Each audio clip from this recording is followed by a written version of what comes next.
আজকের রেসিপি পেঁয়াজকলি ভাজা।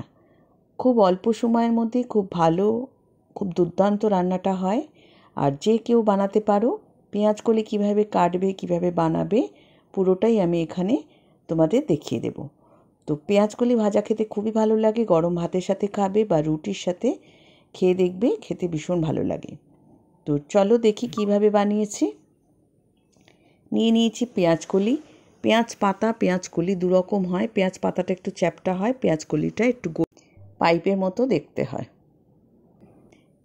পেঁয়াজকলিটার সাথে আমি একটু আলু দেব। আলুটা পুরো খোসা ছাড়িয়ে নিয়েছি।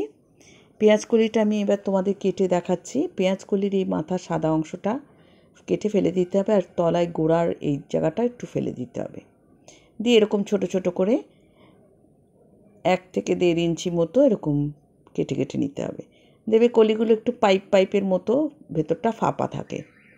তো এইটাকে ভালো করে এইভাবে কেটে নিচ্ছি, দুটো মাথা ফেলে নিচ্ছি। আর এটা খুবই ভালো আর খুব সহজে রান্নাটা হয়।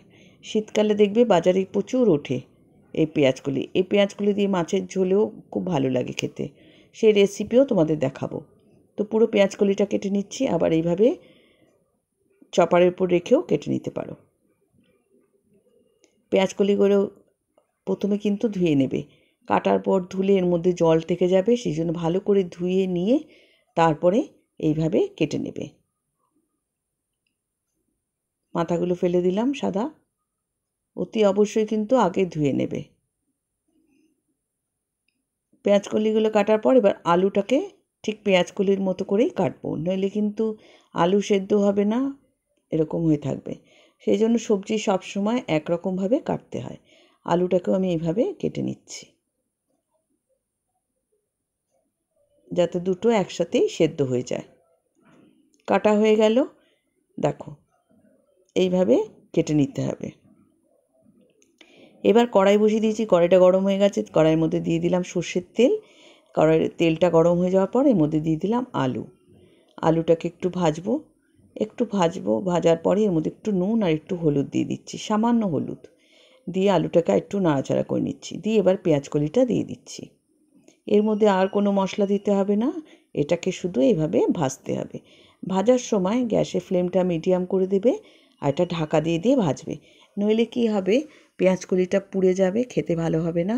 আর ঢাকা দিয়ে ভাজলে আর গ্যাসটা ফ্লেমটা কমিয়ে দিলে পেঁয়াজকলিটা ভাজা ভালো হবে আর নরম হয়ে যাবে। ঠিক এইভাবে ঢাকা দিয়ে গ্যাসের ফ্লেমটা স্লো করে ভাজবে।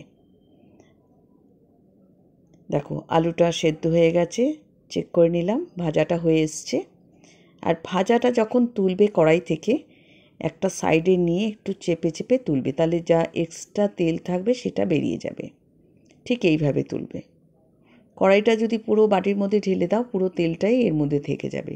সেই জন্য সাইডে নিয়ে একটু এভাবে তেলটা বার করে দিতে হবে। দেখো কতটা তেল বেরিয়ে এসছে।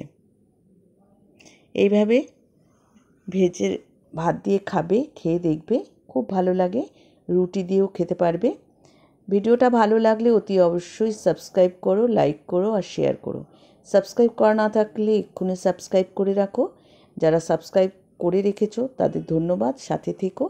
আর যারা আমার চ্যানেলের জুয়েলারি দেখতে চাও, তাহলে দেবযানী জুয়েলারি হাউস সাবস্ক্রাইব করে রাখো, ওখানে তোমরা দেখতে পাবে। আর যারা রান্না দেখতে চাও তারা এখানে রান্না দেখতে পারবে। আবার একটা ভিডিও নিয়ে আসবো।